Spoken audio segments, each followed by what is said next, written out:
Sinagot na ni Boy Tapang ang mga fans ni na Pacboy at Cherry White na inagaw niya raw ito sa kapwa vlogger. At dito ibinunyag ni Boy Tapang ang mga pinagsasabi sa kanya ni Cherry White na hindi niya alam kung may katotohanan ba o wala. Short, tinanong ko si Cherry White kung may jowa ba siya. Anong sagot ni Cherry White? Wala akong jowa, matagal na akong walang jowa. Ito nga pang pinagsabay ni Cherry si Boy Tapang at Pacboy. Totoo rin kayang nagpauto si Boy Tapang dahil alam niyang matitake advantage ni si Cherry at makukuha ang dapat makuha.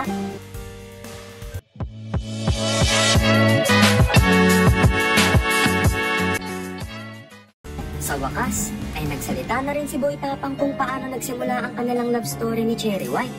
Ngunit bilang sikat at nagpa-viral sa social media ang relasyon ni Cherry at Pacboy, ay imposibleng hindi alam ni Boy Tapang ang tungkol noon sa dalawa.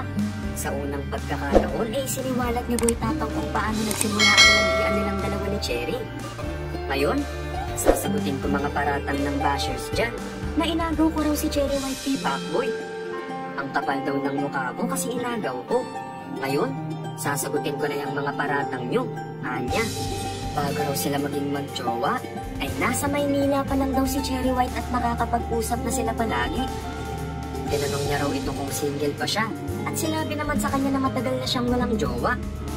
Dahil nga lagi na silang nag-uusap, lagi nag-video call at nagkaroon na sila ng feeling sa isa't isa. Hanggang sa dumating na sa point na pumunta siya ng Cebu at nagkaroon na ng something sa aming dalawa.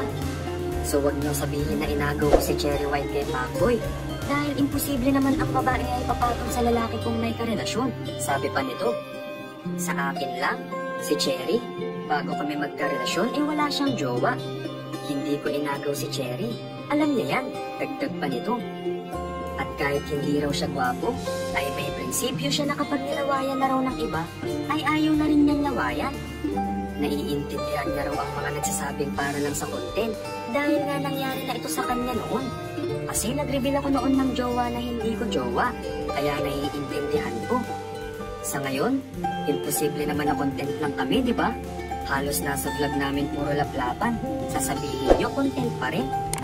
Paano raw nasabing content kung ang ibang vlogger daw ang nag-upload ng halikan nila ni Cherry White noong birthday niya? Sige lang, hayaan niyo na mapatunayan namin na hindi content lang ang ginagawa namin. Sabi nga namin ni Cherry ay bonus na lang ang pinapakita namin sa vlog. Ang ayaw ko lang ay sinasabihan akong mga agaw. Hindi ko gawain yun kahit hindi ako pogi. Dagdag pa ng vlogger. Hindi naman sinabi ni Boy Tapang kung kailan sila naging opisyal ni Cherry White. Tuloy lang, idol.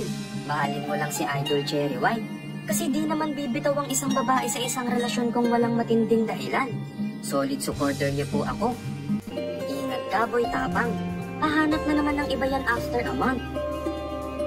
Sana walang iyakan sa uli, idol. Hindi naman masama magmahalan kayo. Ang masama doon, may tao kayong nasaktan. May karma yan. Hindi ka nang agaw, Idol Boy Tapang. Si Cherry White lang talaga ang malandi.